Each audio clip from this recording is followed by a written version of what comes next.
Bueno, muy buenos días para todos, para todos los asistentes.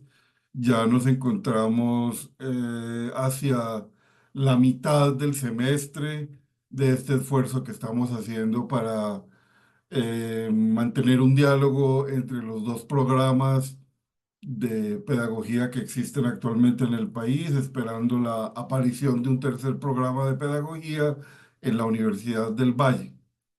Eh, los programas que estamos aquí reunidos somos los programas de pedagogía de la Universidad de Antioquia y la Universidad Pedagógica Nacional, y estamos tratando de aproximarnos en este curso al problema de las pedagogías críticas, y yo estoy tratando de poner sobre la mesa la didáctica crítica y la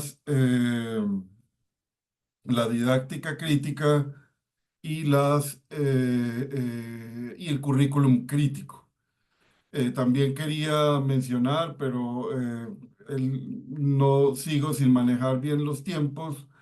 Ya apareció el link de estudiantes para la asistencia de la Universidad de Antioquia, pero digamos, eh, algún día aprenderé a manejar el tiempo adecuadamente, y ojalá sea durante este momento que estoy dedicado a tratar de presentar los problemas de la didáctica crítica, la pedagogía crítica y otras cosas que se han quedado en el tintero.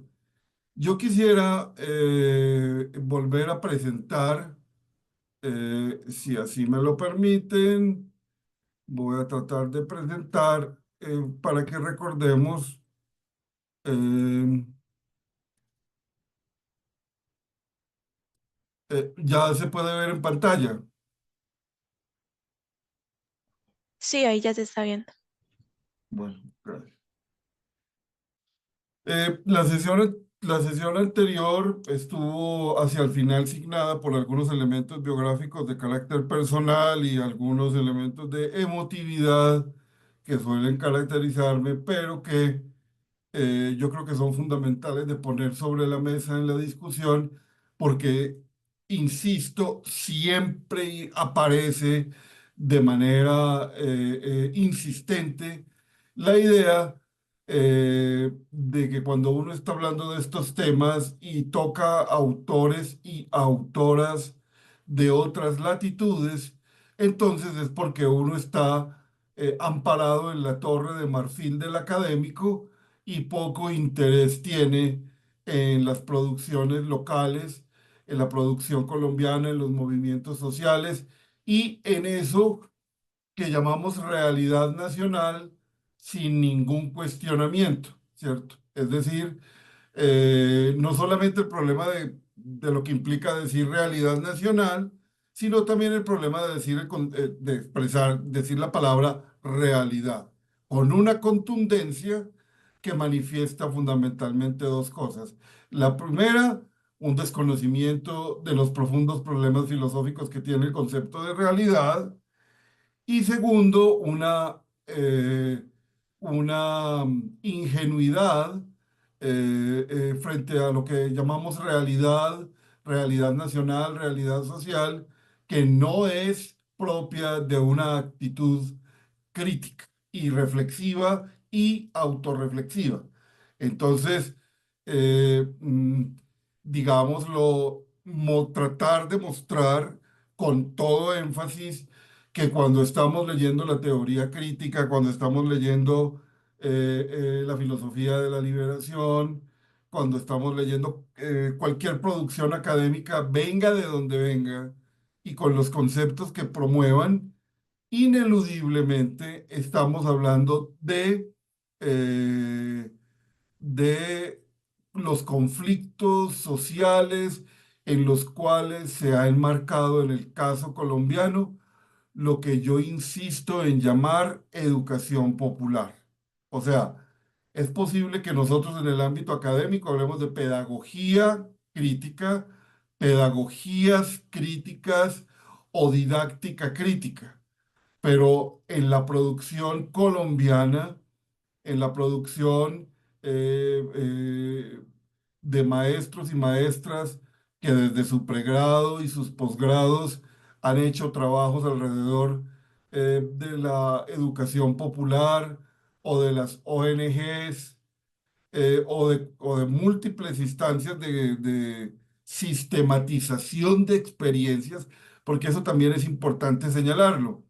Digamos lo que en términos metodológicos, la educación popular y quienes han promovido la educación popular, no solamente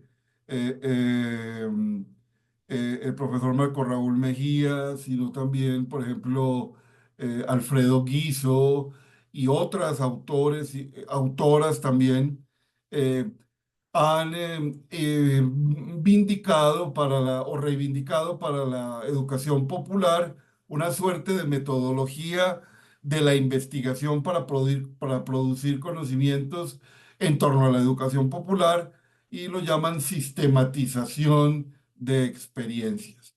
Eso es fundamental tenerlo en cuenta. ¿Por qué? Porque, digámoslo, y eso es que es muy complicado, insisto, es muy complicado porque, pues, por supuesto que las experiencias de educación popular no solamente están inmersas en el marco de los conflictos sociales y de eso que ahora ha vuelto a salir a la moda académica, que es la Colombia profunda, llena de desigualdades económicas y sociales, llena de violencia, llena de conflictos de todo tipo y esas experiencias que surgen allí son teorizadas o conceptualizadas a partir de la sistematización de experiencias, donde la interacción entre los investigadores mm, y de los copartícipes de la investigación o de los cosujetos, para usar una expresión de pronto más compleja de la investigación, porque las comunidades, los movimientos sociales no son objeto de investigación, sino que co-construyen con los investigadores estas experiencias de sistematización y de evaluación comunitaria de los procesos que han llevado a cabo de educación popular.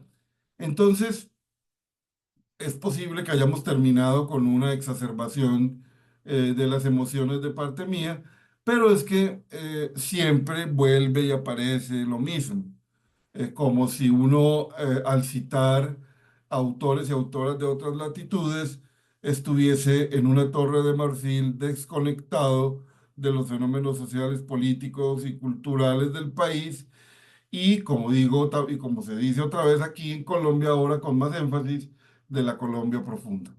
Entonces, eso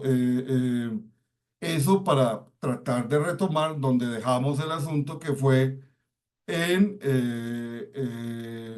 la didáctica crítica como una disciplina académica que desde una perspectiva crítica, no solo en el sentido de la teoría crítica alemana o en lengua alemana de la Escuela de Frankfurt, sino en diferentes perspectivas críticas que se han producido incluso en nuestras latitudes, es decir, la filosofía de la liberación con Enrique Dussel, la propia teología de la liberación, eh, la, los enfoques de modernidad, colonialidad, las lecturas que han hecho colegas por más de 40 años de la educación, o bueno, del saber del maestro sobre la enseñanza en clave Foucaultiana. Es decir, todas esas producciones configuran un marco muy complejo para pensar la didáctica, entendida esta como una disciplina que conceptualiza, que produce saber sobre praxis concretas de la enseñanza en instituciones intencionalmente constituidas para ello o que se le parece. Entonces, es importante también indicar, para volver sobre el contexto necesario, para la reflexión que sigue a continuación, que nosotros en Colombia durante los años 70 e incluso desde los años 60, por efecto de la tercera y última misión pedagógica alemana que trajo la perspectiva teórica técnica del currículum desde Alemania como producto de, como señalábamos en la sesión anterior, como producto de una reorganización del sistema educativo de la República Federal Alemana o la Alemania Occidental, para tratar de repensar las perspectivas de una educación que no condujera a una personalidad. Lamentablemente en la sesión anterior hablé de sujeto autoritario, pero el concepto adecuado desarrollado por los teóricos de la Escuela de Frankfurt en su exilio en los Estados Unidos, financiados por eh, como la comunidad judía norteamericana, analizaban la personalidad autoritaria que consideraban que era necesario revisar, estudiar, para poder comprender cómo fue posible el ascenso del nacionalsocialismo en Alemania.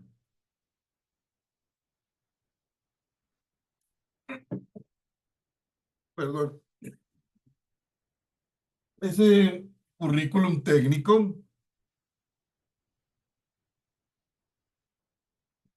tiene unas singularidades sobre las que volveré próximamente, pero ese currículum técnico se concretó como política pública en unas leyes en los años 70 durante el gobierno de Misael Pastrana, o Pastrana padre o Pastrana senior o lo que sea, eh, que un gobierno que fue, estuvo en el marco de lo que se conoció como eh,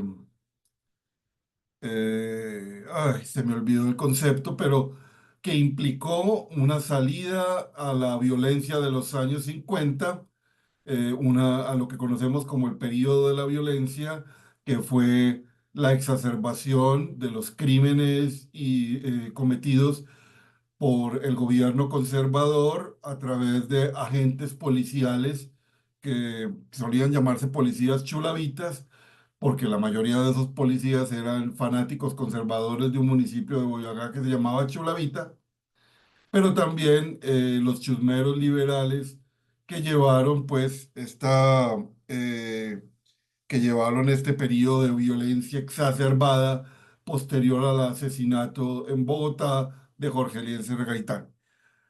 El acuerdo al que llegaron liberales y conservadores se llamó Frente Nacional e implicaba que se iban a alternar en el poder ambos partidos. En el marco de esa alternancia del poder apareció el gobierno de Misael Pastrana Borrero, que tuvo una como característica fundamental, irónicamente, a pesar de ser un gobierno conservador, introdujo por la incipiente internacionalización de las políticas públicas en los años 70 y se inicia una política de préstamos internacionales de la banca multilateral, como la llamamos ahora,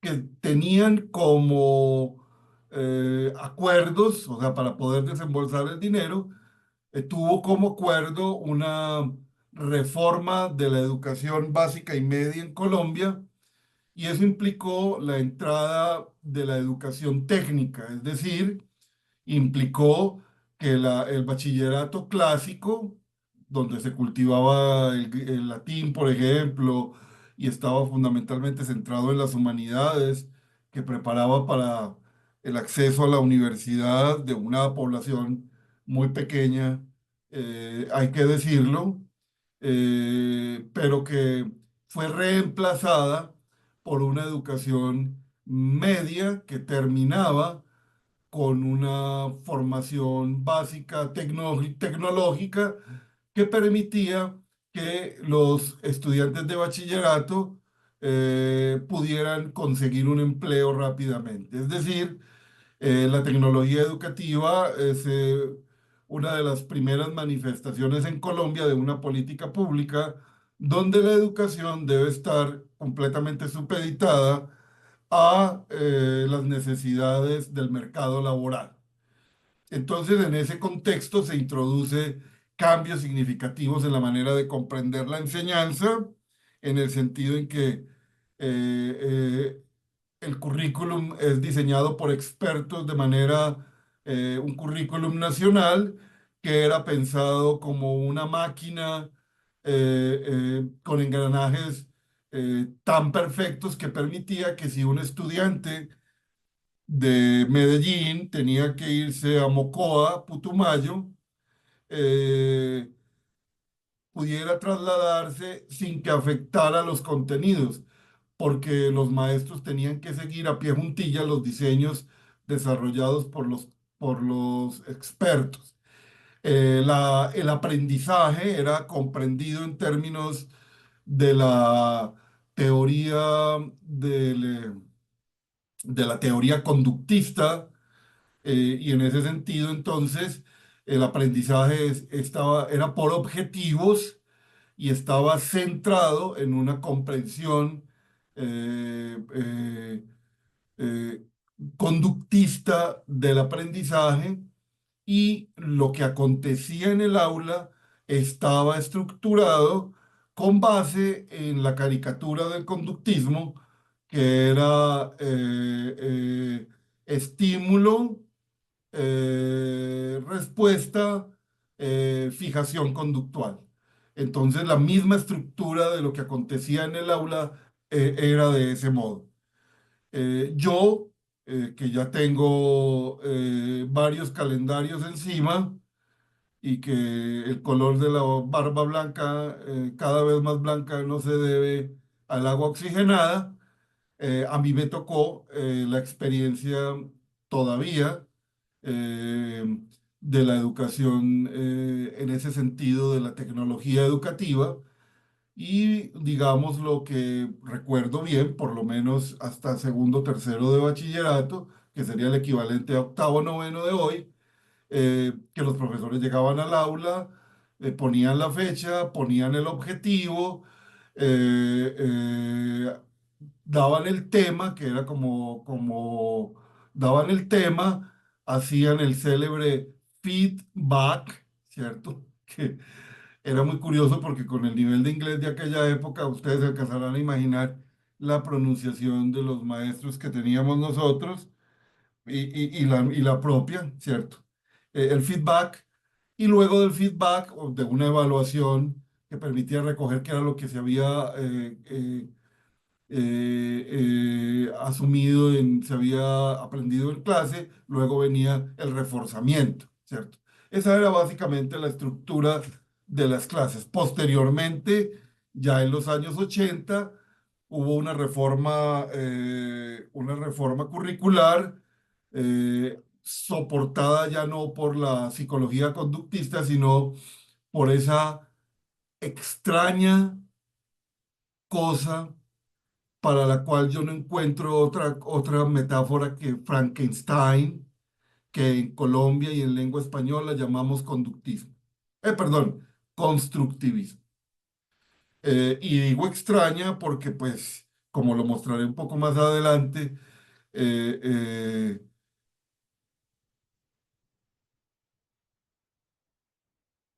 yo creo que la palabra extraña no es suficiente. Era un verdadero engendro teórico eso, pero digamos lo que sirvió como alternativa a esta perspectiva tecnológica. Por lo tanto, entonces, en los años 70 y 80 del siglo XX, la tecnología educativa era una política pública estipulada por la ley y se aplicaba en las escuelas con todo lo que eso implica, ¿cierto? Es decir, eh, el que esté estipulado en la ley no significa que los maestros y maestras no lo hayan resistido de manera explícita a través de el movimiento pedagógico, a través de las diversas publicaciones a través de la consolidación del campo intelectual de la educación, como lo dice Mario Díaz, o sea, de la aparición y consolidación de grupos de investigación, como el Grupo de Historia de la Práctica Pedagógica,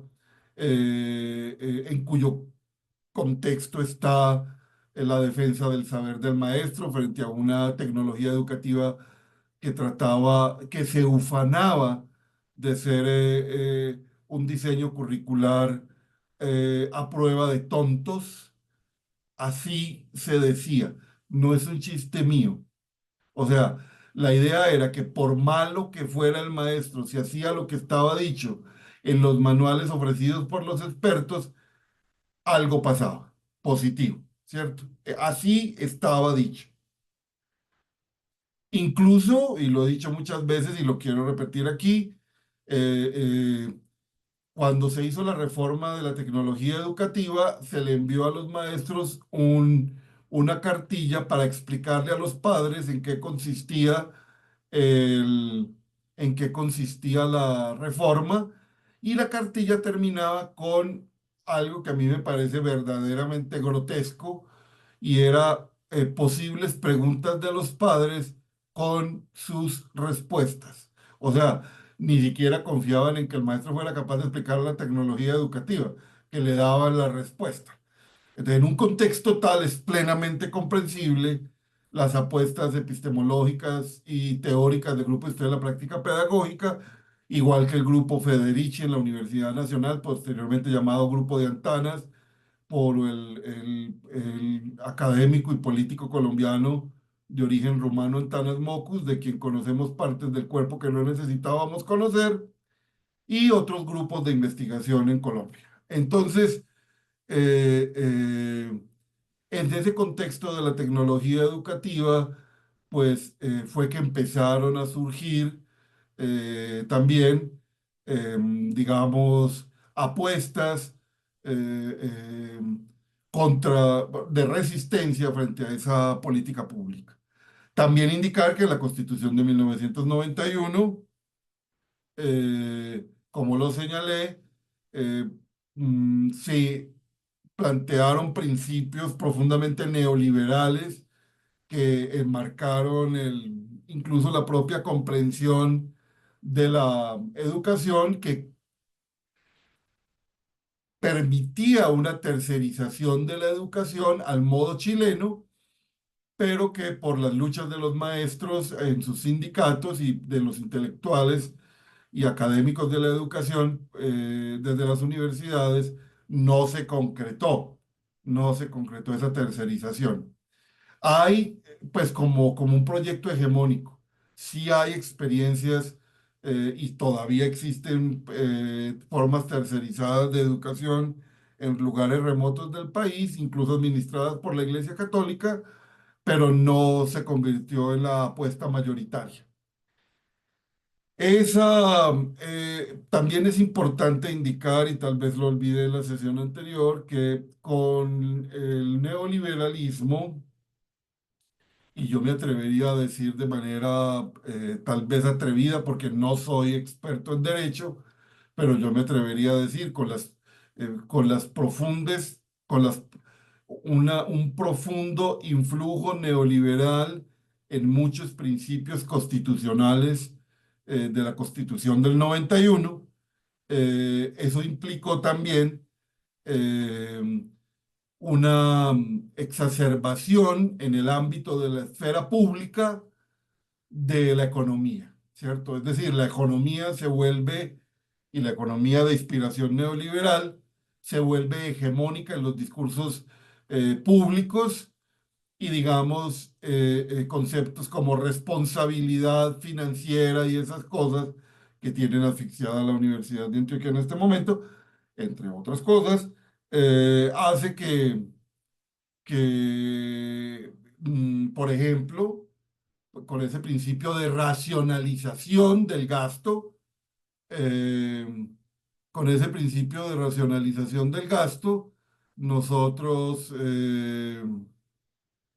nosotros estemos asistiendo, por ejemplo, a, a tengamos una ecuación matemática que permita establecer a partir de cuánto número de estudiantes, cuántos maestros se necesitan. Es decir, es una ecuación matemática que impide en la educación pública apuestas, a no ser que sea pues en una zona rural, apuestas un poco más personalizadas de educación y sí más masificadas.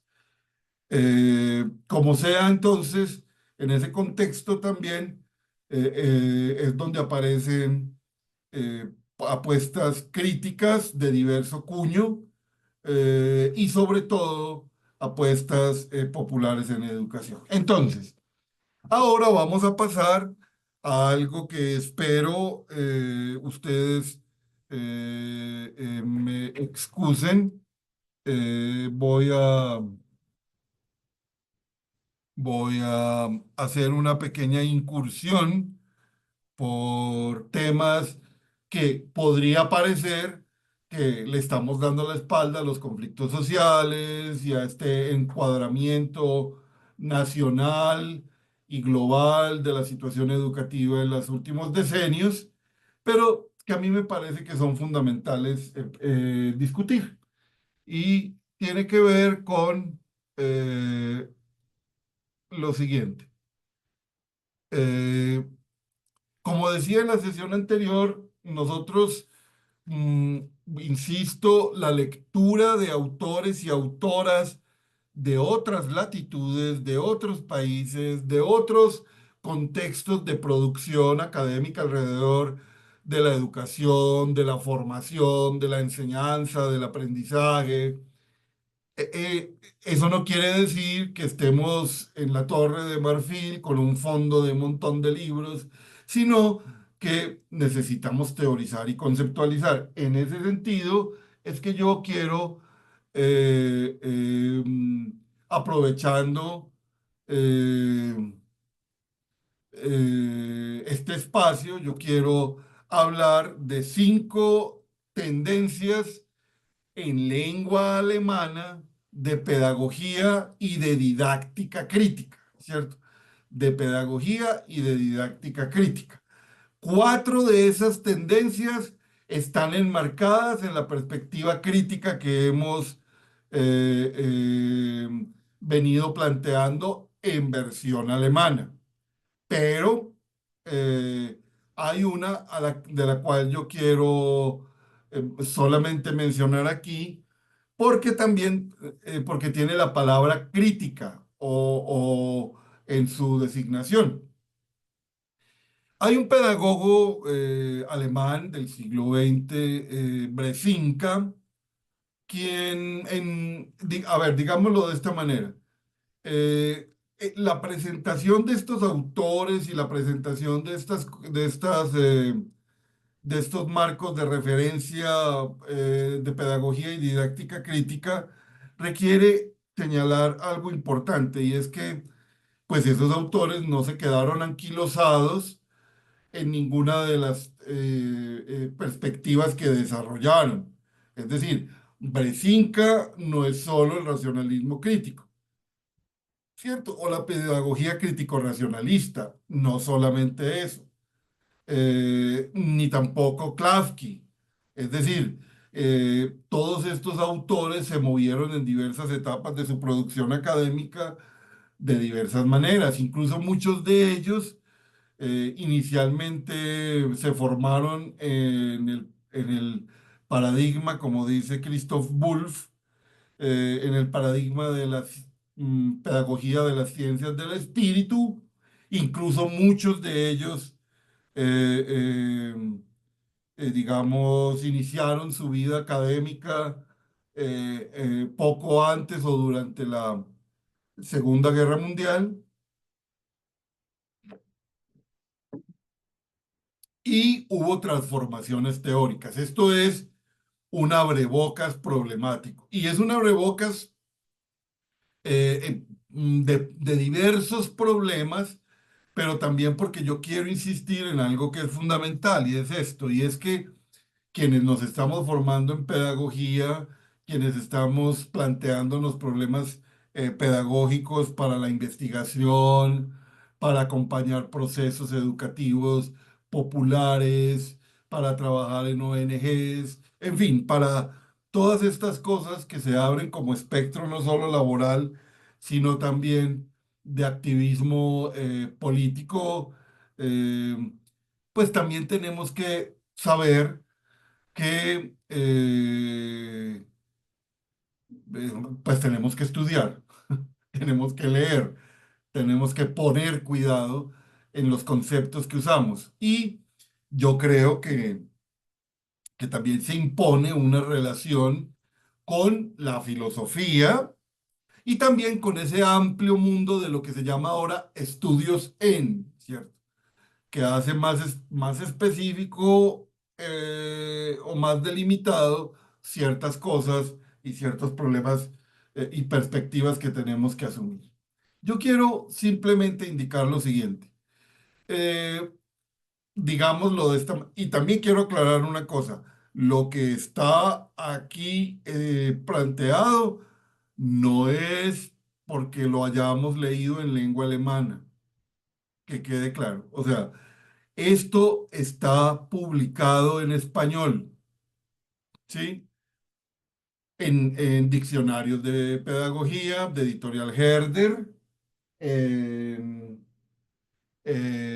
pedagogos que fueron traducidos eh, desde en la primera mitad del siglo XX y en la segunda mitad, de pedagogos alemanes y de teóricos críticos del currículum neozelandeses, australianos, norteamericanos, ingleses, que están traducidos al español, ¿cierto? Y yo los traigo es porque, em, digámoslo, como lo dije en la sesión anterior, tenemos que, no, eso no lo he dicho.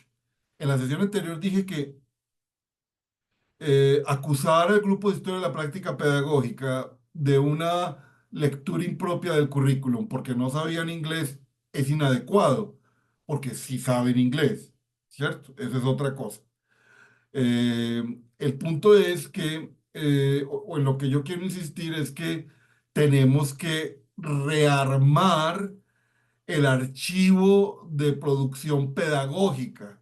Tenemos que reconstituir, reconfigurar el archivo e introducir todas esas traducciones que, que de pedagogos alemanes y de otras latitudes y de otras lenguas, francés, inglés, no solo el alemán, también estaban circulando en Colombia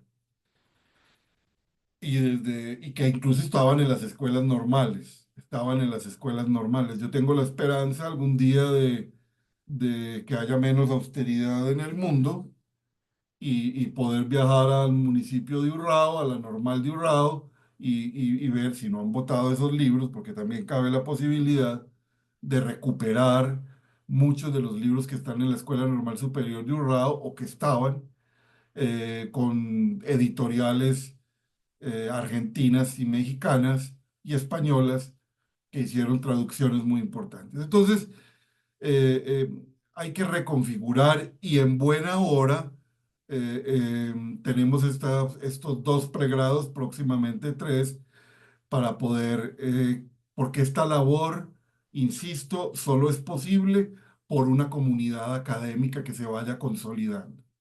Es decir, la pedagogía como ciencia o como disciplina o como campo disciplinario profesional o en cualquier otra denominación que quieran, solo es posible si nos vamos configurando como una comunidad académica, desde el pregrado, desde posgrados, desde doctorados, producir académicamente, estudiar autores, estudiar autoras, reconfigurar la historia de la pedagogía en Colombia y de la educación. Es decir, hay mucho que hacer en términos académicos también, es lo que quiero señalar. Y para eso necesitamos entonces dialogar con los estudios que es lo más frecuente académicamente ahora, y también, ojalá, la filosofía. Entonces, en el ámbito pedagógico alemán nosotros podemos encontrar a Bresinka.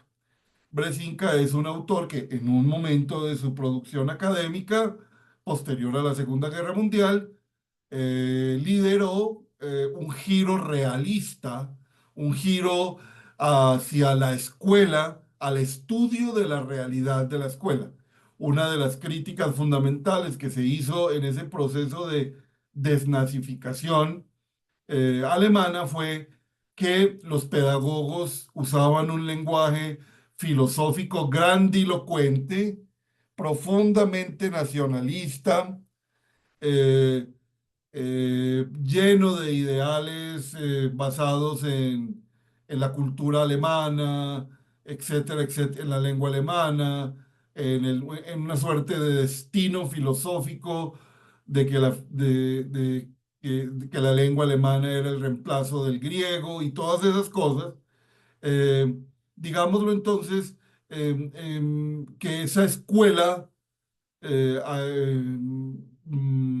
alemana inspirada o tematizada por la pedagogía de las ciencias del espíritu.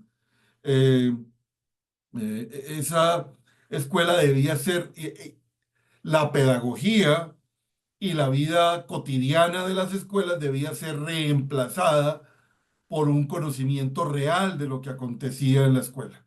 Y eso fue lo que implicó que en la pedagogía, en la escuela, en las escuelas alemanas, se aplicara en las perspectivas del currículum desarrollado en los Estados Unidos y la idea de que esa educación podía contribuir a la construcción de una democracia, digamos, que se consolidara sobre esa personalidad autoritaria y esa tendencia a aceptar populismos de derecha.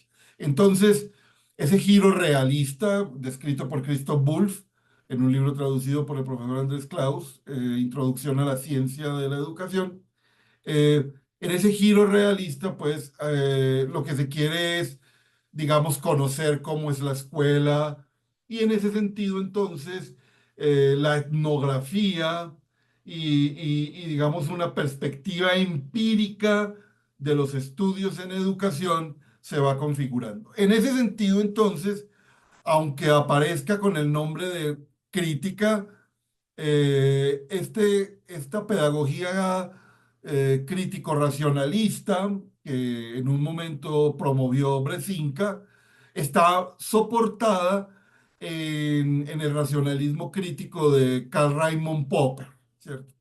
Evidentemente, lo que está siempre en el trasfondo de una teoría crítica es un combate frontal a perspectivas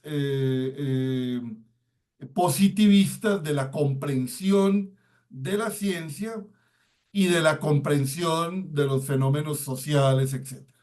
Vuelvo a insistir en el célebre debate sobre el método o sobre el positivismo que fue en los años 60, donde, digamos, la academia alemana comienza a reivindicar su tradición y a decir, es que es un error creer que toda la cultura alemana y toda la vida académica alemana estaba asignada por el conservadurismo y que también había una perspectiva crítica que debía ser restablecida. En ese sentido, entonces, Bresinka, pues, tiene una propone a la pedagogía y por tanto también a la didáctica un estudio de las realidades escolares a través de la observación inmediata de carácter etnográfico, ¿cierto? Y con una comprensión de la pedagogía y de la didáctica como disciplinas o ciencias marcadas por una perspectiva del racionalismo crítico, es decir, una visión de la producción científica no en el sentido positivista, sino la idea de que la tarea es producir teorías, ¿cierto? Producir teorías que expliquen más y mejor fenómenos observables, ¿cierto? Que estén abiertos a la crítica y a la discusión para poder comprender aquello que se está estudiando. Entonces, esa perspectiva crítico-racionalista Se llama crítica, pero no en el sentido como nosotros lo estamos planteando en este seminario, pues en este curso, sino en un sentido del racionalismo crítico de Popper. Ahora bien, es importante señalar que, y esto es, eh, eh,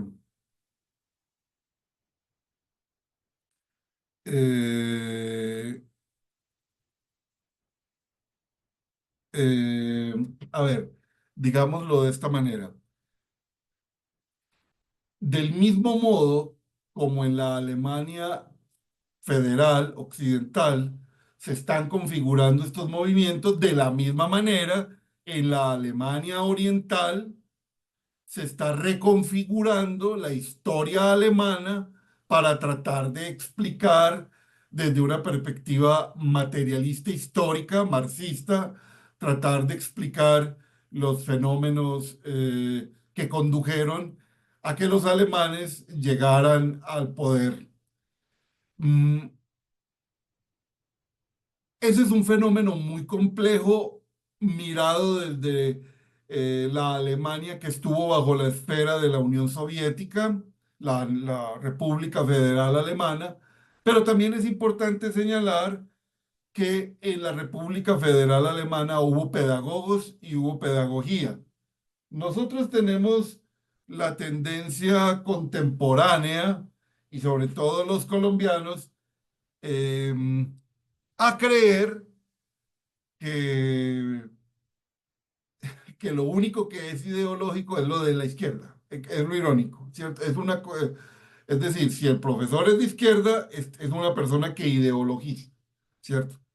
Y en el discurso mediático colombiano y en el pensamiento mainstream y en todas estas cosas circula pues la idea de que si una persona escribe en clave marxista, pues por supuesto tiene que ser ideologizado, bueno, pero como sea, hecha esa claridad, que no parece que dé claridad, pero digámoslo, en la esfera de la comprensión del sistema educativo de la República Federal Alemana, con la idea de la educación del hombre nuevo, con de una educación centrada en una perspectiva de construcción del comunismo, de una comprensión del socialismo que se va configurando como una comprensión de la sociedad,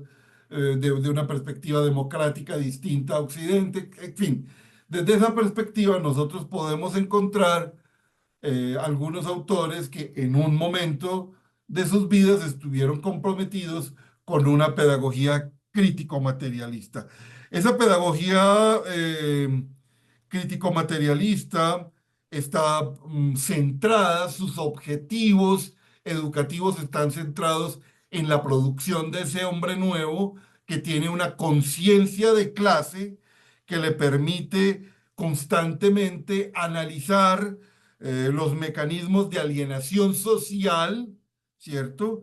Eh, Poner sobre la mesa la crítica a la pseudocultura burguesa y a indicar y a mostrar desde una perspectiva materialista histórica las formas como se configura la ideología en la educación. En ese sentido, entonces, la emancipación, la liberación se constituye en o la producción de una nueva sociedad, un pensamiento utópico que contribuya a la emancipación, a la liberación.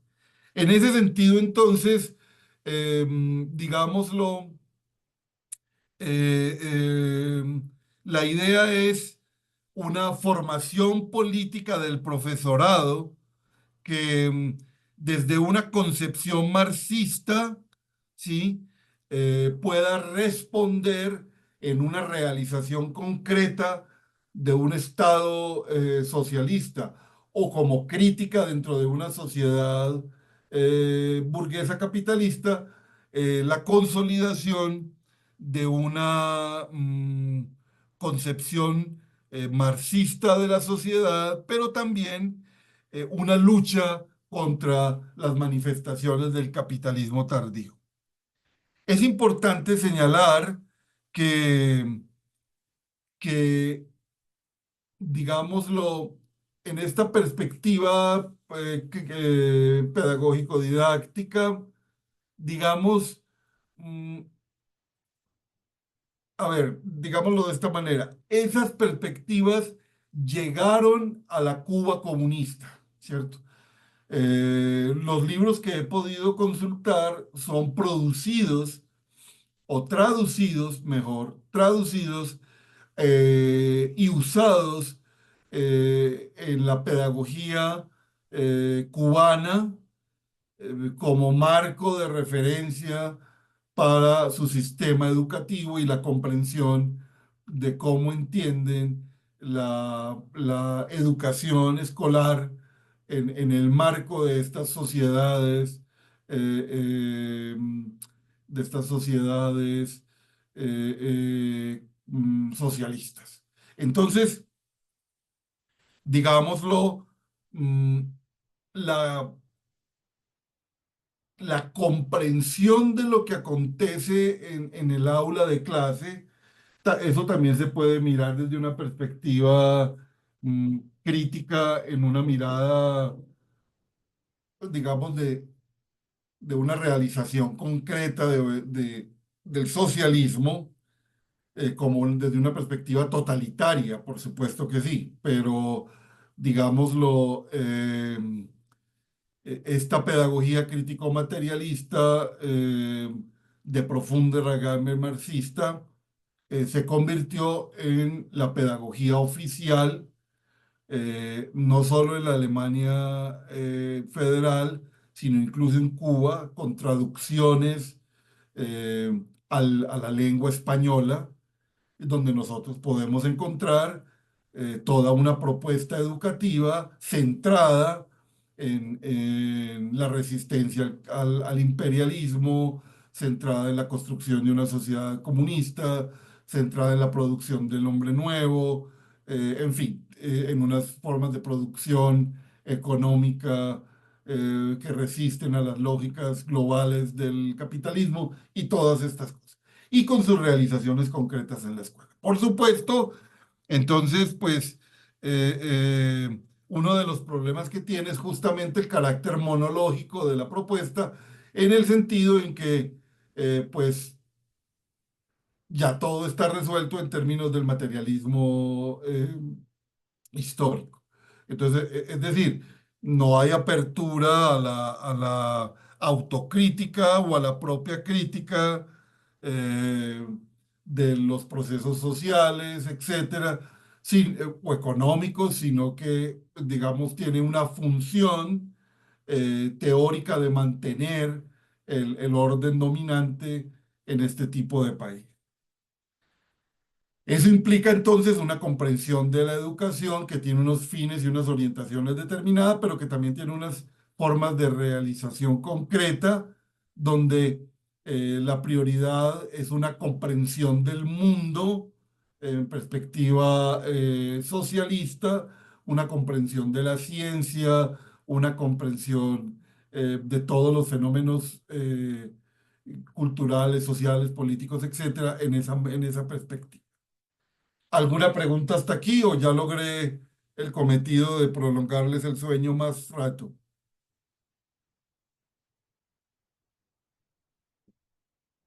Aló, aló, aló. Seguimos aquí. Hasta ahora nadie ha levantado la Ah, mano. bueno, aquí aparecieron en el chat dos. Bien, bien, vamos bien. Ahí va. Así es que uno de los fenómenos más complicados de esta vaina de usar estos medios es que uno llega a un momento en que se siente medio raro porque está como hablando solo, ¿cierto? Y se va emocionando y todo, y eso es una cosa muy extraña. Ahora bien, Yo quiero señalar que, pues, como nos mostró Christoph Wolff en su introducción a las ciencias del espíritu, perdón, a las ciencias a la ciencia de la educación, disculpen ese lapsus impropio, eh, mm, en Alemania la pedagogía tiene una relativa autonomía.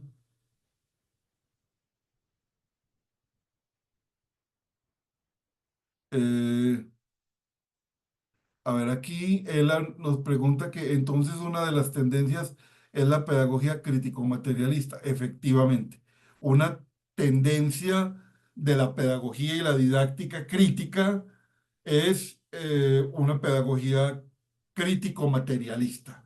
Es decir, en el sentido más enfático de una perspectiva marxista de pensar la educación como crítica en una sociedad burguesa liberal o como forma realizada en una sociedad eh, como la cubana o ahora la venezolana o Nicaragua, en fin, que está enmarcada con su singularidad. Ahora bien, yo quiero señalar lo siguiente. En el ámbito, en el marco de la teoría crítica de la alemana, se puede señalar que hay dos o tres generaciones de la escuela de Frankfurt o de la teoría crítica. Una de las primeras generaciones es la generación de, eh,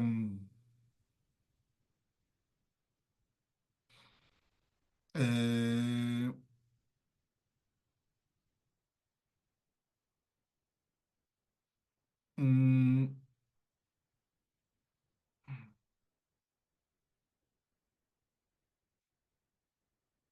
tienen tres generaciones. Y esas tres, ay Dios, ya vamos en las 9 de la mañana.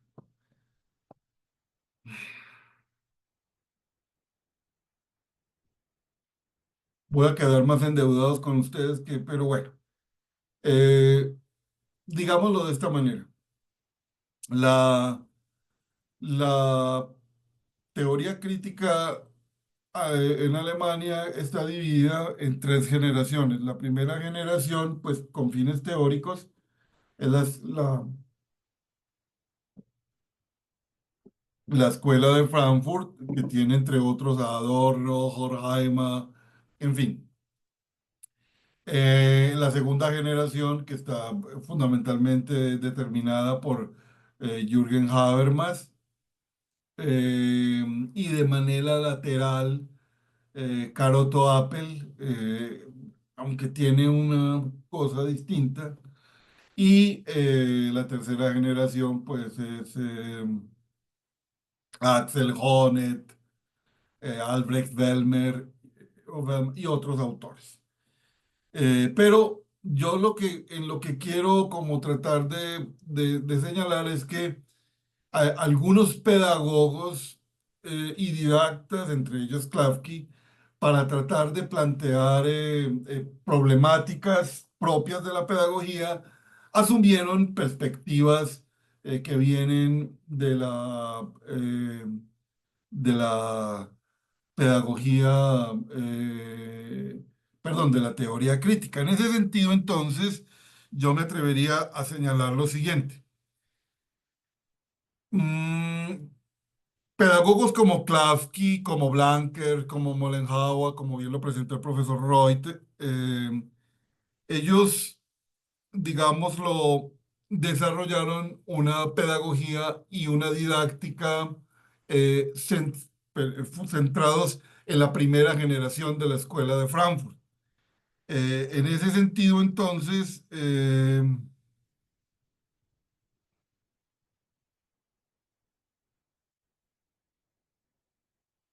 ese sentido, entonces, eh, digámoslo de esta manera, voy a tratar de resumirlo lo más que pueda.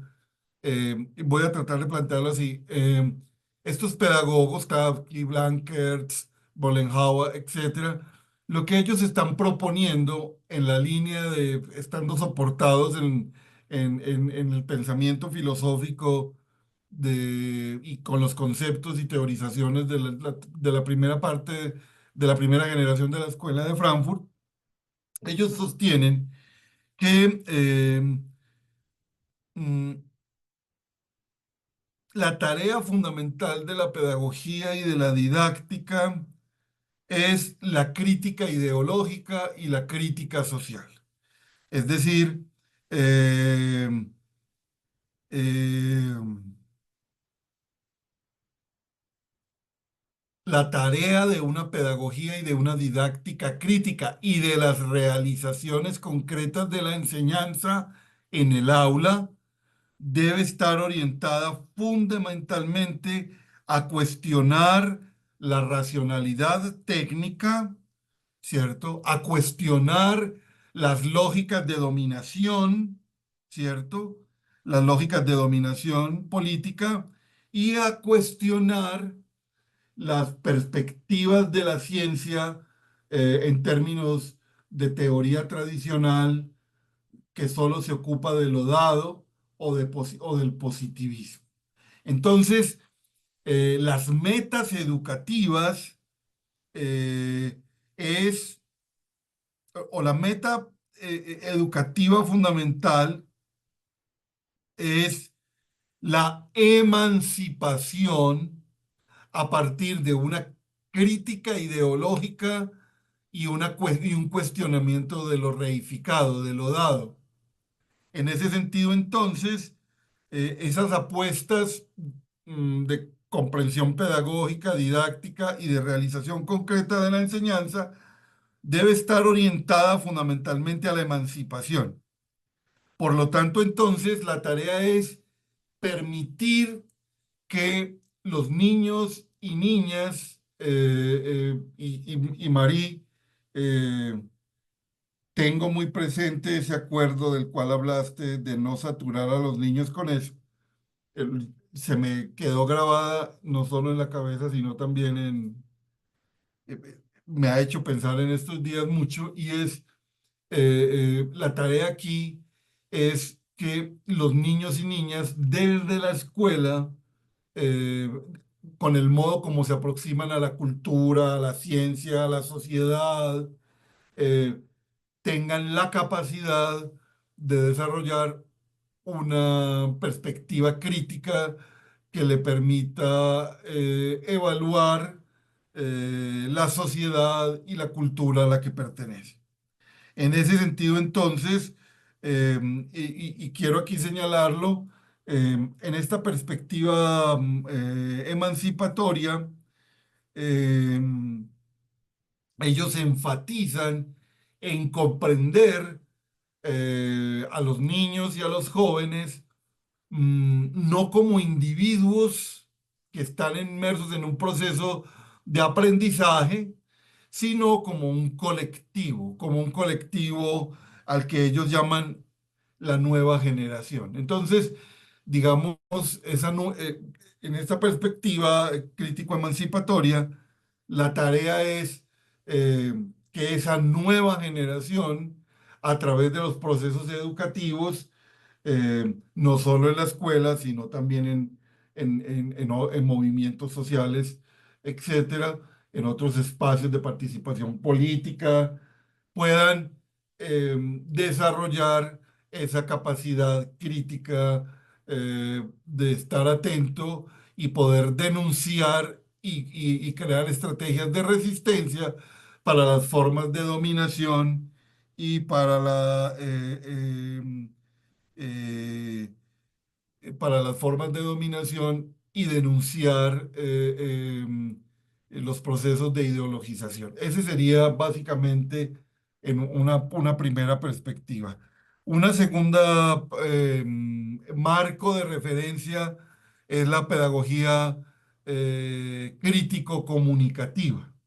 Es decir, Klafki, Schaffer, Chale, etcétera, están, dan un giro, o sea, producen una pedagogía y una didáctica que no se ocupa solo es decir, perdón, que recoge las teorizaciones de la teoría de la acción comunicativa de Jürgen Habermas. Por decirlo de alguna manera, la pedagogía crítico-emancipatoria se mueve entre la dialéctica negativa de Adorno, Horkheimer y conocimiento e interés de Habermas, ¿cierto? Incluso también dentro de eh, un célebre ensayo de Jürgen Habermas joven que se llama Ciencia y Técnica como Ideología. Cuando Habermas va construyendo la teoría de la acción comunicativa, que yo creo que es el último gran sistema filosófico al que podemos asistir, aunque Habermas no dice no estar construyendo una filosofía con aspiración sistemática, eh, porque su teoría de la acción comunicativa es digamos, es una comprensión de la interacción social a partir de la idea de que somos lenguaje, de que compartimos un mundo de la vida que está articulado lingüísticamente y que las interacciones sociales eh, pueden caracterizarse de diversos modos, pero que como ideal regulativo de la sociedad debemos propender a que la interacción social esté enmarcada y aquí hay una diferencia fundamental, no por el consenso, sino por la aspiración al consenso. O sea, las interacciones lingüísticas, el diálogo, para definir los fines sociales, los fines educativos, etcétera, no es que deban llevar al consenso, sino que se deben orientar como si llevaran al consenso.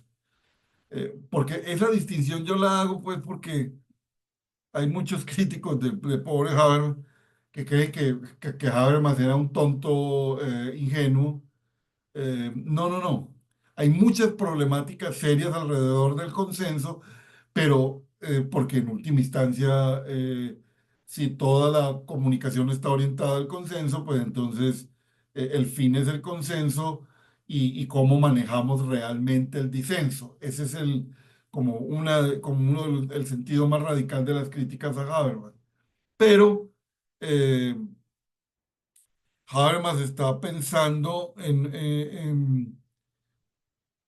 Habermas está pensando en ya no en una perspectiva crítica, sino también propositiva de cómo comprender la democracia en una perspectiva deliberativa, discursiva, con un núcleo duro ético, centrada en una ética del discurso, soportada en que en que las interacciones lingüísticas son las que podemos hacer y que no están orientadas a una perspectiva técnico-instrumental, ¿cierto? Como la economía, sino que debemos mantener en la esfera del mundo de la vida la aspiración a que mm, las interacciones sean comunicativas, orientadas al consenso. Eso era lo que él proponía, ¿cierto? A ver. eh, Eh, la teoría de la acción comunicativa puede resultar potente ahora, pero ya ha sido muy criticada y los argumentos de... No, no, no, no. Ela, lo siento mucho. Mm, esa es la muy mediocre lectura del gobernante de turno, de Jürgen Habermas. Mediocre en niveles de mediocridad casi rayando con la oligofrenia. Pero bueno, eh, Es la construcción de una esfera democrática del mundo de la vida que pretendía evitar justamente lo que vivimos ahora, que es la determinación de todos los ámbitos de la experiencia humana en términos económicos, ¿cierto? Todo. Últimamente, en esos ataques que nos dan a los viejitos de moralismos, me ha dado mucha risa esa bobada que tienen ahora en el ámbito de lo erótico, ¿cierto? De la erótica humana, donde las personas se preguntan qué es lo que me aporta el otro, ¿cierto? ¿Qué es lo que me aporta el otro? Y entonces uno dice, va a montar una tienda, un de uno, ¿qué es lo que usted va a hacer? Que pues, como que, ¿qué me aporta? ¿Sí? Entonces, si hasta la erótica está permeada ya por una lógica del beneficio, eso ya pues sí estamos en una situación muy dramática. Como sea, en la teoría de la acción comunicativa de Habermas fue determinante para la pedagogía crítico-comunicativa. En esa, eh, ya te voy a responder, ya te lo voy a responder. En la perspectiva de la pedagogía crítico-comunicativa, podríamos decir que los procesos educativos y los procesos escolares de los que se ocupa la didáctica están enmarcadas desde una perspectiva de la comunicación, ¿cierto? La interacción, todas las interacciones son comunicativas, incluidas las interacciones educativas en sentido amplio, pero también de las que se ocupa la didáctica, la enseñanza y el aprendizaje escolar. Eso tiene como implicación entonces que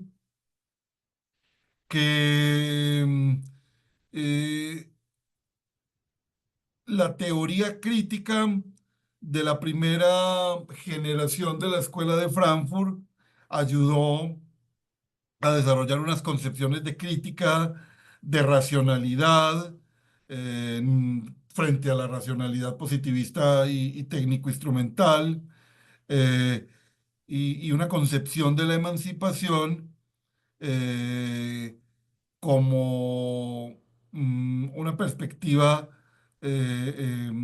que se opone a la pseudocultura y a la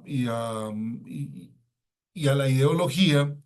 eh, digamos, estas pedagogías y estas didácticas lo que intentan plantear o retomar es la idea de la intersubjetividad, la idea de que las interacciones sociales son profundamente comunicativas y que están orientadas entonces a- al, al desarrollo de una perspectiva, por supuesto, emancipatoria, utópica en el sentido de seguir pensando que en la argumentación, en la comunicación que está orientada al consenso, se construye con todos los concernidos propuestas contrafácticas, ¿cierto? Es decir, eh, eh, tenemos la idea de que las cosas son así, pero en la discusión, en el debate, podemos construir alternativas educativas que permitan una eh, construcción de una sociedad realmente democrática, articulada a través de la deliberación y, y que permita, digamos, construir, mm,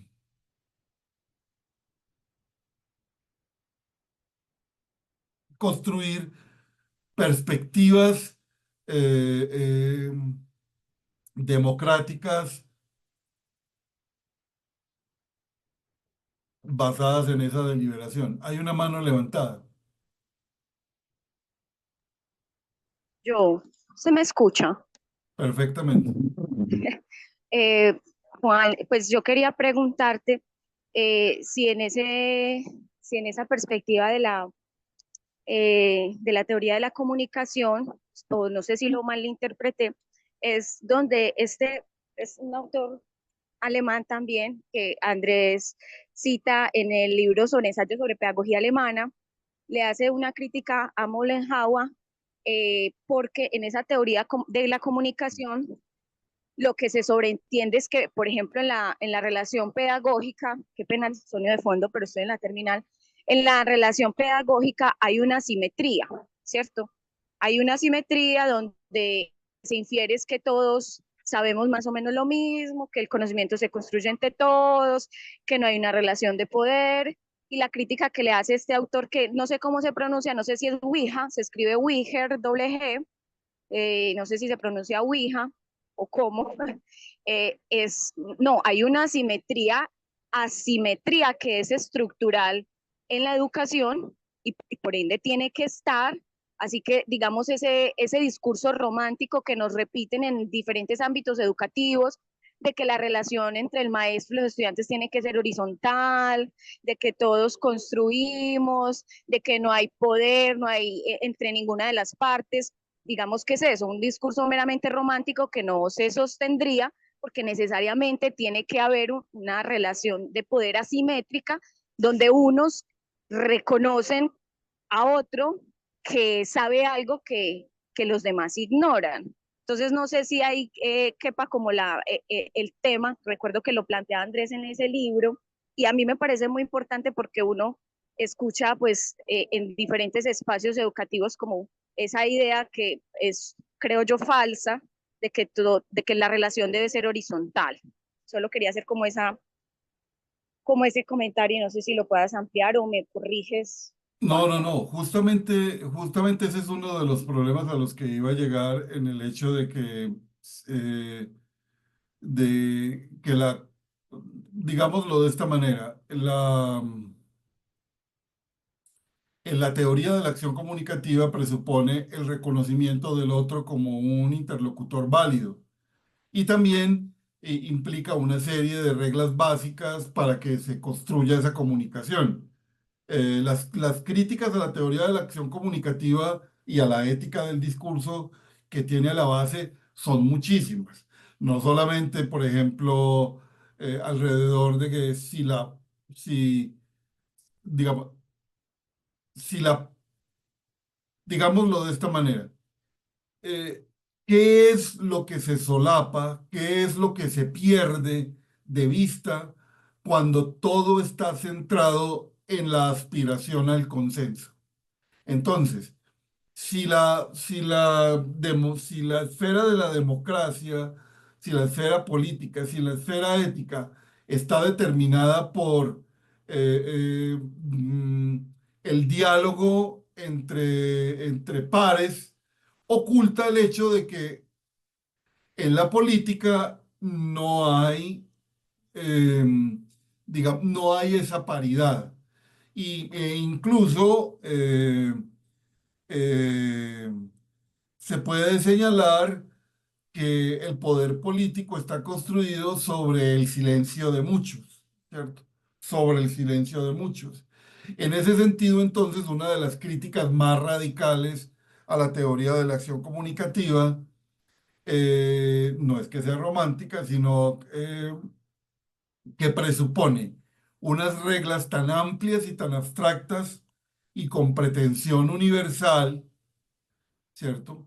Que esas reglas universales abstractas que regulan la interacción dialógica pueden tener esos efectos como los que tú describiste, pero también puede tener los efectos en términos de que hay voces que están silenciadas históricamente, ¿cierto? Entonces, cuando la teoría de la acción comunicativa propone una racionalidad comunicativa, ¿sí? Eh, Está señalando a su vez que hay formas de participar en el diálogo que están determinadas e incluso presupuestas y esas formas de participación silencian a otros. Esa es una crítica muy radical a la teoría de la acción comunicativa. Por eso uno no deja de sonreír cuando alguien dice que quiere aplicar a Habermas para la comunicación social. Pero, como sea, digámoslo, estos pedagogos están pensando, como lo veíamos cuando veíamos a Klafki, están pensando en una pedagogía y en una didáctica que desde la realización concreta de la enseñanza eh, mm, mm, participemos recuerden, recuerden a Klafki cuando decía eh, al po- a Klafki cuando decía que uno de los problemas centrales de la didáctica en esa perspectiva crítico-constructiva que él está proponiendo es las formas de toma de decisión, ¿cierto? ¿Cómo se toman las decisiones? Entonces, eh, Klafki lo que propone es que todos aquellos que estamos concernidos en los procesos educativos participemos, no porque todos sepamos lo mismo, ¿cierto? Sino porque desde la diferencia de los saberes, ¿cierto? Y desde la lógica de una argumentación democrática, deliberativa, podemos participar en la toma de decisiones escolares. O sea, efectivamente, si yo comprendo la enseñanza como una interacción comunicativa que está determinada por la simetría, yo estoy estableciendo que ambos son iguales, ¿cierto?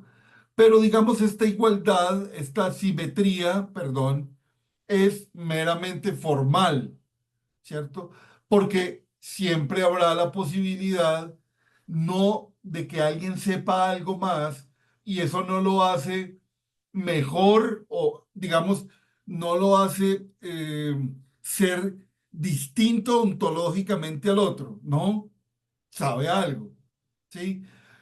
Y, Juan, ni hace que la relación sea autocrática, ¿cómo? que tampoco esa asimetría supone que la relación sea autocrática.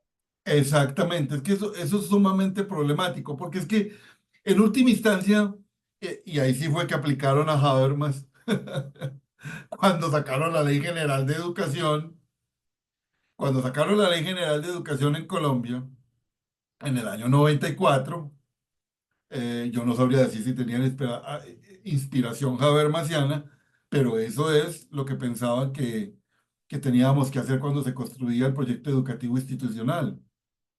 ¿Sí? Las teorías críticas del currículum, ¿cierto? No solamente en lengua inglesa, no solamente promueven el protagonismo de la construcción curricular de los maestros, sino también la participación de la comunidad educativa. Entonces, digámoslo de esta manera. Evidentemente no puede haber una simetría entre maestros y alumnos, pero esa simetría eh,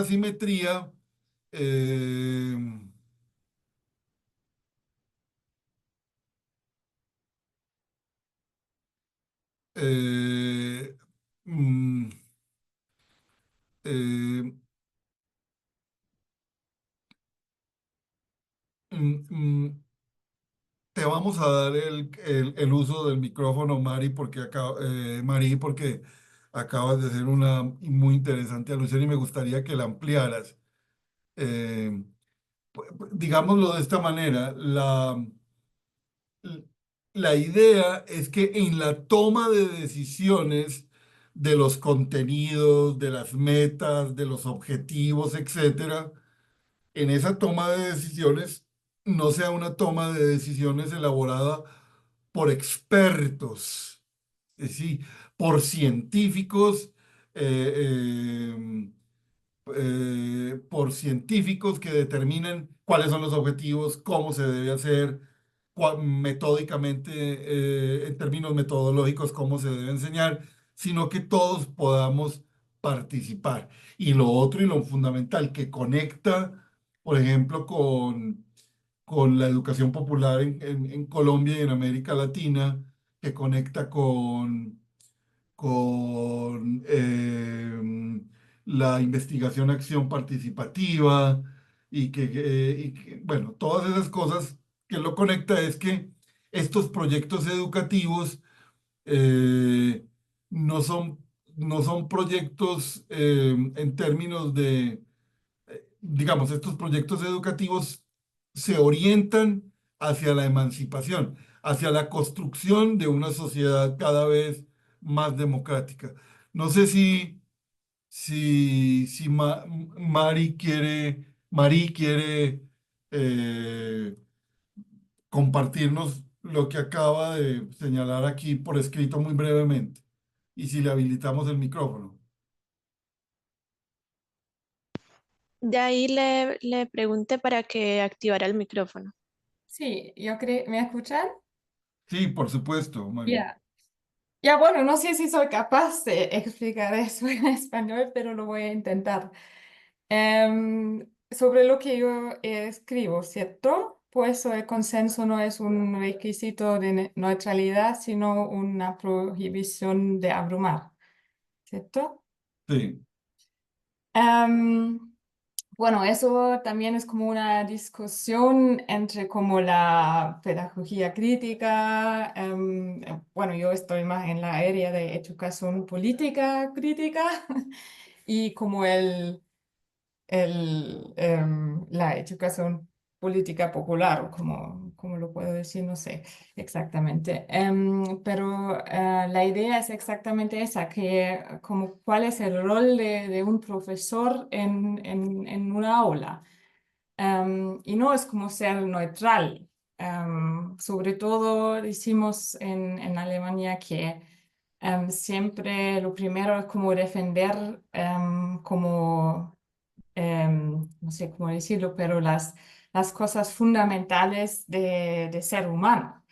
Entonces, eso es lo primero, no tengo que ser neutral si alguien sea como racista o algo así. Y lo segundo es que también es necesario que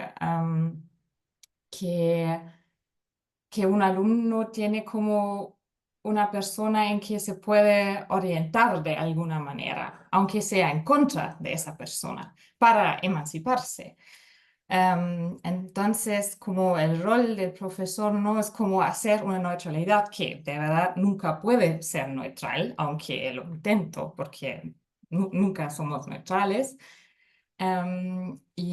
Sería más peligroso si yo no digo lo que pienso o todo directamente, sino el rol es como formar como un ambiente, un ambiente de aprendizaje en que eso no sería ¿cómo se dice? Abrumar. sí. No sé si me podía explicar bien, pero eso es la idea. Sí, sí. No, lo que pasa es que a mí me parece que, o sea, lo que está en juego, aquí lo que está en juego con esta pedagogía crítico-comunicativa es un proyecto utópico, o mejor dicho, contrafáctico, de radicalización de la democracia a través de la deliberación, con problemas por supuesto supremamente complicados en términos de que eh, eh, las normas básicas eh, establecidas por Habermas para,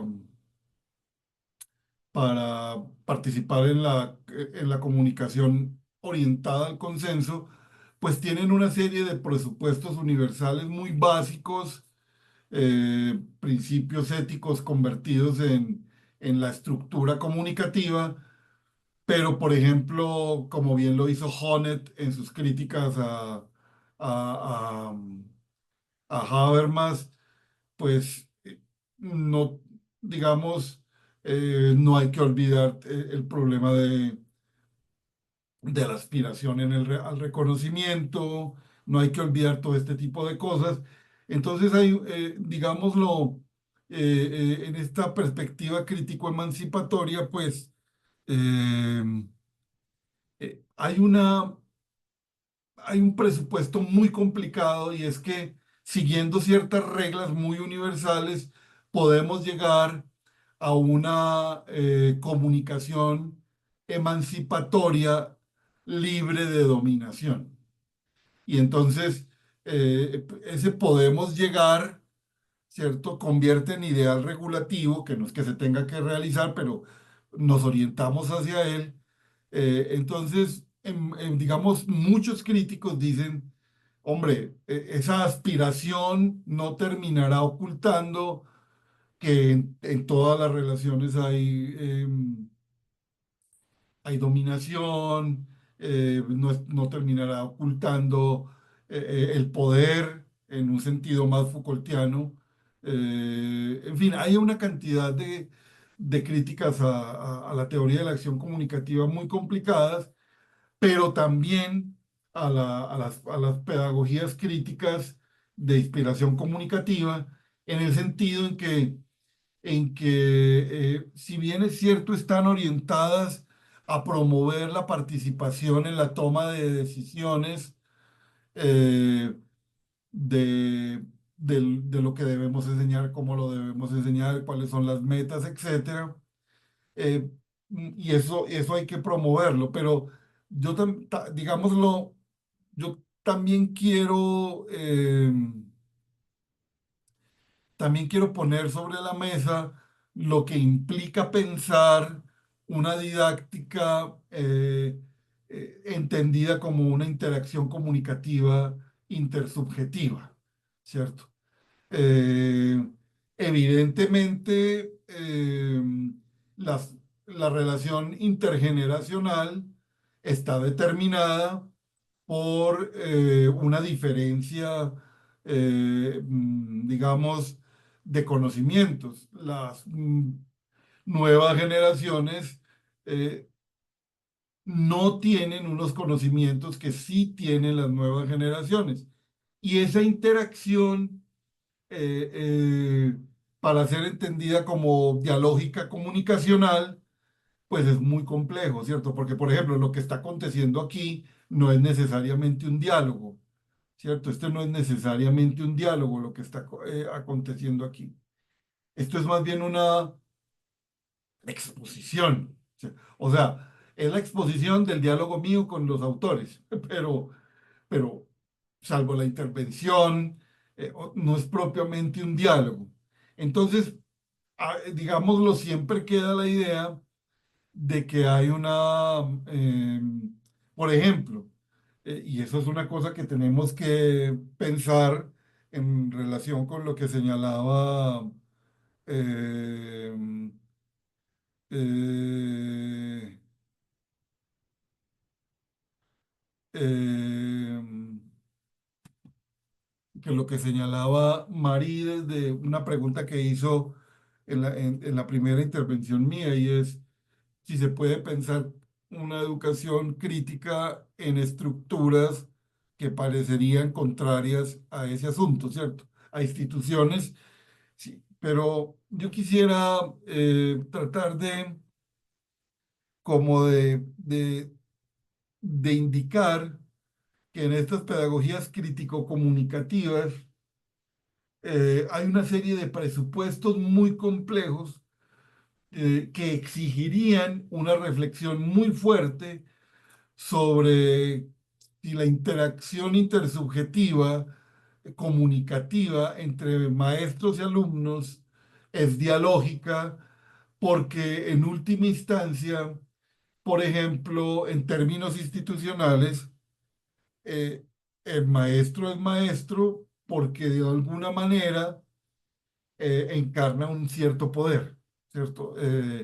Por ejemplo, tenemos venia legendi, como se dice en latín. O sea, por alguna razón, el Estado, mediante procesos formativos y educativos universitarios y cumpliéndose ciertos requisitos, el Estado legitima que yo pueda estar ante ustedes.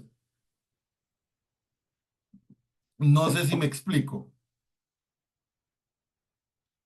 Sí, hay una mano levantada, de Jorge Arango.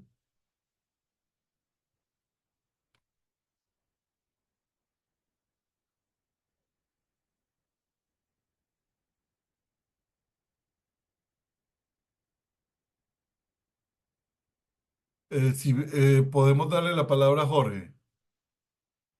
Hola, hola, Sí. profes. Me abrían el micrófono. No, es que como escuchándote y uniéndolo con lo que preguntaba la profe ahorita, o decía la profe ahorita, de la horizontalidad pretendida entre maestro y estudiante.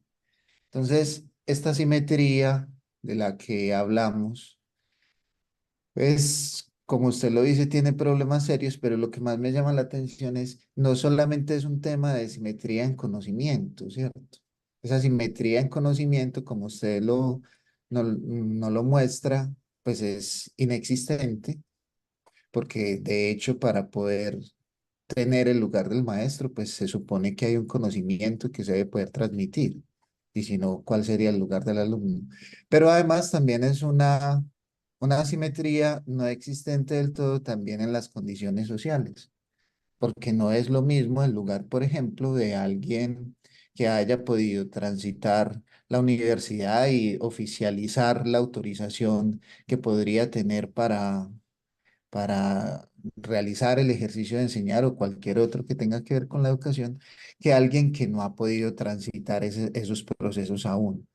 Entonces, esa simetría es una simetría que existe en el marco de lo ideal solamente, o es una simetría que tiene que ver con las condiciones, digamos, de establecer que un sujeto es humano y por tanto puede dialogar con otro, porque sí.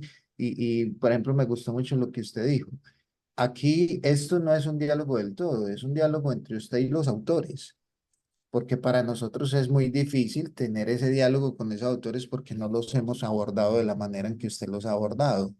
Entonces, esa simetría existe como. El, el problema es que digámoslo de esta manera, Habermas establece en la teoría de la acción comunicativa unas normas para para la interacción dialógica. Esas normas son universales, ¿cierto? Son universales, y dentro de esas normas está aceptar al otro como mi igual, ¿cierto? Reconocer al otro como un interlocutor válido. Y hay otras características. Entonces, digámoslo, mm, uno podría pensar o preguntarse si Habermas estaba pensando, o sea, Habermas está pensando en la esfera política y ética, ¿cierto? O sea, entre ciudadanos que cumplen ciertos requisitos y discuten y dialogan sobre problemas éticos y políticos, ¿sí? ¿Estaría Habermas pensando en en la enseñanza? Yo no creo, ¿cierto? No lo creo porque allí hay una asimetría entre maestros y alumnos, pero es una asimetría que no es un asunto menor. Es una asimetría en el sentido en que hay alguien, ¿cierto? Que dadas determinadas lógicas institucionales, puede, eh, o sea, da una versión de mundo a través de la enseñanza de algo y allí pues se ejerce no propiamente un diálogo, sino y tampoco una imposición absoluta. Pero digamos lo que en el diálogo que está pensando Habermas tal vez está más en el ámbito, eh, eh, en el ámbito eh, político y ético, no en la enseñanza. Yo no creo que la simetría se pueda, es decir, la simetría de la que estamos hablando, la simetría de la que estamos hablando es sumamente compleja porque no es solamente, eh, hombre, vea, digámoslo abiertamente, eh, la misma noción de infancia, la misma noción de infancia, lo que está diciendo el mismo concepto de infancia es el que no puede hablar por sí mismo. O sea, en español, infancia, ¿cierto? Es el que no está educado de facundia. No es que no pueda hablar, él puede hablar, pero es que no puede hablar por sí mismo. Tiene que estar representado por sus padres. Entonces, ahí, digamos, hasta en la misma concepción de la infancia o de la juventud o de la adolescencia, hay una asimetría, pero no es una asimetría solo de derechos ante la ley, sino que es mucho, mucho, muy compleja, ¿cierto? Por ejemplo, a mí me parece interesante lo que plantea Klafki, es porque en última instancia, trata de encontrar alternativas democráticas para que los niños desde muy pequeños participen en la discusión y diálogos en torno a, a lo que lo concierne, ¿cierto? Entonces, en ese diálogo, ¿cuál es la voz del niño? Porque uno podría decir, pues sí, se pueden negociar, ya es otro lenguaje, se puede dialogar sobre ciertas cosas, pero si una persona no sabe cálculo, ¿cómo me va a decir a mí qué debo enseñar o no? Pero de ninguna manera Klafki está diciendo que si el niño dice X, entonces el maestro va a decir X, porque eso no es un diálogo, ¿cierto? Pero también está el problema de que el diálogo entre maestros, alumnos, padres de familia, comunidad en general, no es completamente simétrica. Es muy complejo este asunto, pero en última instancia, lo que está tratando de defender Klafki y la pedagogía crítico-comunicativa intentó defender, a pesar de las dificultades teóricas, es la participación a través del diálogo orientado al consenso de todos los que están concernidos en procesos educativos concretos en el establecimiento de fines, metas educativas, etcétera. Eso es lo que están proponiendo. Obviamente hay dificultades a la hora de la realización de esos diálogos y todo, pero eso es, digámoslo, es algo que tendríamos que pensar. Porque si suponemos la completa simetría, entonces volveríamos a una perspectiva donde el maestro es la única voz y punto, ¿cierto? Y ya, ¿por qué? Ah, pues porque es que él es el que tiene el saber. Y de eso, yo creo que ese no es el problema del que está planteando Klafki. Lo que está planteando Klafki es fundamentalmente la posibilidad de que todos los ciudadanos que estamos concernidos en asuntos educativos podamos participar dialógicamente en la esfera pública de la razón, podamos argumentar sobre la educación, ¿cierto? Y participar políticamente, o participar, perdón, en la toma de decisiones de contenidos, etcétera, etcétera, etcétera. Eso es lo que están tratando, y eso es un problema muy complicado que se le señaló como crítica a esa pedagogía emancipatoria, ¿cierto? Eso es, eso es real. Pero hay que pensar eso con mucha más radicalidad, ¿cierto? Porque, digámoslo, en última instancia, tanto los pedagogos y didácticas críticos como los teóricos críticos del currículum, no solamente están desarrollando conceptualizaciones para pensar este problema, sino formas concretas de enseñanza. Y entonces en las formas concretas de enseñanza, lo que ellos quieren es, eh, lo que ellos proponen son eh, pensar la enseñanza como proyecto de investigación, donde el maestro o los maestros y maestras sean una suerte como de líder, de orientador de un proyecto de investigación, de una construcción colectiva de conocimiento, pero con una orientación, ¿cierto? ¿Cuál orientación? Identificar un problema social o cultural y en esa co-construcción colectiva plantear problemas críticos, etcétera, pero también, si es posible, hallar alguna suerte de solución. O sea, la enseñanza en el aula estaría en términos, o sea, la propuesta concreta de enseñanza no sería esto que estamos haciendo aquí, una exposición mía, sino que sería una construcción colectiva eh, a partir de la identificación de un problema inmediato o más amplio, ¿sí? Que donde confluyan varias ciencias y disciplinas, que pueda, que se construya de manera investigativa conocimiento, un conocimiento que permita la crítica ideológica, que permita el desarrollo de perspectivas democráticas emancipatorias, etcétera, y en la misma realización concreta de la enseñanza se borre o se intente borrar esa jerarquía tan radical entre maestros y alumnos, ¿cierto? Y uno diría, bueno, eso es problemático, pero a mí también me parece exactamente, simetría no es lo mismo que igualdad, pero digámoslo de esta manera, hay algo que, que yo quisiera traer aquí a cuento, y es que, por ejemplo, eh, hay un libro de John Dewey que se llama Cómo pensamos. Es un libro muy importante, es un clásico que hay que estudiar porque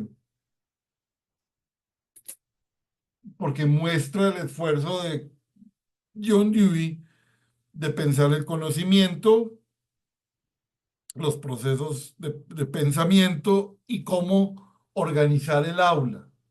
Entonces, en el aula, evidentemente, nosotros, yo a veces digo de manera impropia o con el ánimo de polemizar, que cuando las personas están muy preocupadas por la innovación es porque tienen muy poca memoria.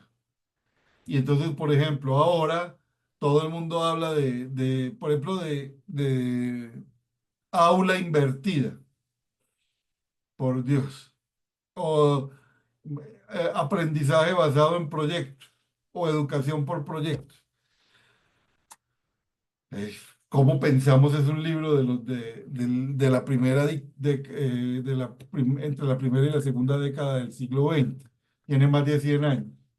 O sea, lo que propone John Dewey es, mm, la pregunta que se hace John Dewey en clave de su pensamiento es cómo educar en democracia a los niños y niñas. Y entonces él se plantea que en el aula de clases hay que quitarle la hegemonía de la voz al maestro, que el maestro sea una suerte de líder o que oriente un proyecto de investigación. Hay que propiciar un ambiente en el aula donde se tenga todos los elementos necesarios para esa investigación y que los niños y niñas eh, puedan expresarse y en esa expresión se va desarrollando una idea también democrática deliberativa, porque la filosofía de John Dewey también es deliberativa, una concepción democrática deliberativa. Lo que hace John Dewey es decir que lo que tenemos que propiciar en el aula es que los niños hablen y respeten la palabra del otro, que tramiten los disensos respetuosamente. Y entonces las formas de realización concreta de la enseñanza en el aula están orientadas al fin de la democracia. Lo mismo hicieron también en clave investigativa, etcétera. Lo mismo hicieron los pedagogos crítico-emancipatorios, ¿sí? Esa es Sandra. Eh, allá le respondieron en el botón de abajo.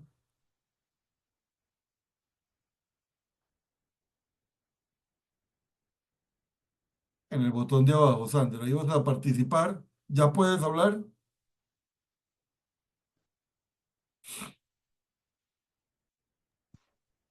Aún no ha levantado la mano, pero estoy tratando de buscarla en la lista. Dice que no se le activa. Ahí ya le pregunté.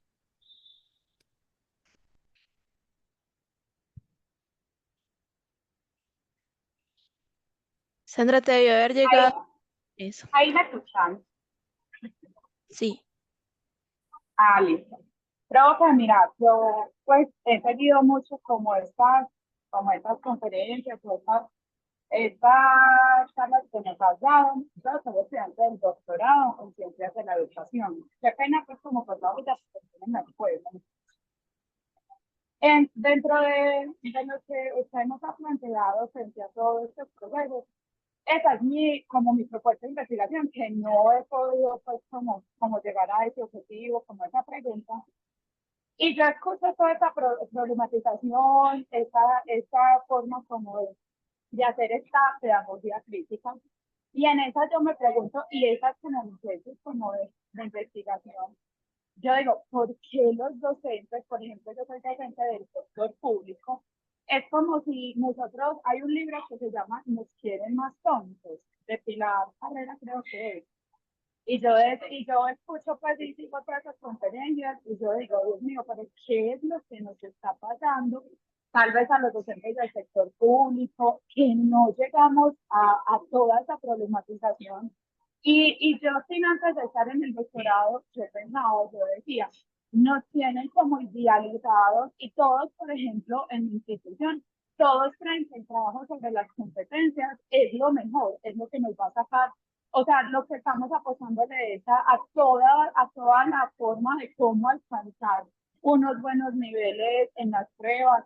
Y yo digo, pero entonces, ¿qué es lo que está pasando con nosotros los docentes? Y a eso es lo que yo estoy como tratando de preguntar investigación, pero no he sido pues como en ese proceso de leer, y yo digo, ¿qué es lo que le pasa al docente en su rol? Ahorita se hablaba pues como la participante y decía, el rol del docente, ¿qué es lo que nos está pasando a los docentes? Que estamos, como dice Cristian Laval, en una sumisión intelectual. ¿Qué será lo que? Entonces usted decía, es que antes yo pensaba, no, la cuarta revolución industrial, y después leo esto y es que cada vez nos estamos alejando más de lo que es la concepción de escuela, pero en sí los rectores y todos nos llevan como a ese, como a tratar de llevarnos hacia eso. Incluso leía que están formando pues a los futuros licenciados es en pro de cumplir esas políticas.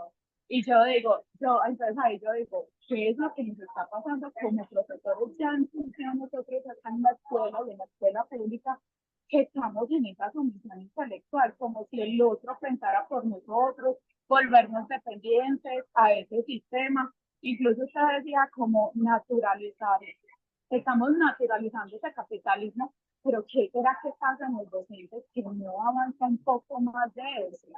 Entonces quisiera saber, pues, cómo se podría analizar, cómo se podría repensar, qué será lo que está pasando, que nosotros nos estamos quedando en esos discursos tal vez económicos, neoliberales, y no hay como nada en nuestra reflexión pedagógica.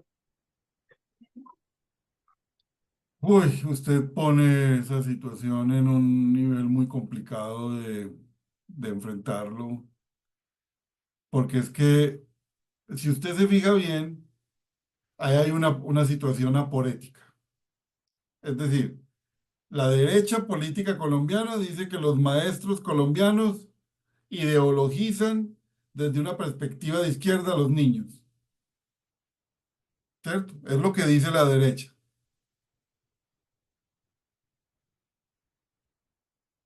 Pero, pero los maestros realmente en su práctica cotidiana estarían sujetos o determinados a cumplir con esas políticas públicas diseñadas de manera transnacional y, y eso genera pues lo que usted acaba de describir. Yo le sugeriría, o sea, desde estos pedagogos críticos, pero desde los teóricos críticos del currículum como Kemmings, Carr, o también incluso desde la teoría del currículum, desde la teoría del currículum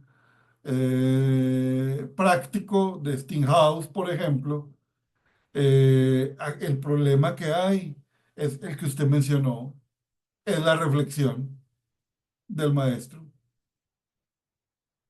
es la reflexión del maestro. Es decir, mm, ¿cuál es cuál es el lugar del maestro? ¿Sí? ¿Cuál es el lugar del maestro? ¿Cuál es el lugar de las agremiaciones y organizaciones magisteriales en la definición de las políticas públicas en educación? Y eso, pues ya lo vemos, sí, lo vemos. O sea, nos parece normal estar en la OCDE, nos parece normal la evaluación que nos hace las pruebas saber, nos parece normal las pruebas estandarizadas, tantas cosas que nos parecen normales. Entonces ahí es donde está la dificultad. Yo sé que no respondo su reflexión, pero yo creo que el punto de inflexión es para la reflexión que usted está proponiendo, es, es poder analizar pues tratar de analizar cómo se mueve el maestro en su formación inicial, en su formación continuada, cómo se mueve el maestro en las tensiones con las políticas públicas y con sus opciones políticas. Digo yo que es lo que podría ayudarnos a pensar ese asunto. Nos quedan 2 minutos y yo creo que nos quedan otros temas para la próxima sesión y voy acumulando las deudas con ustedes, pero bueno, ahí vamos conversando. Esto es un abreboca. Si alguien tiene alguna otra asunto que decir en este minuto que nos queda o para empezar a despedirnos.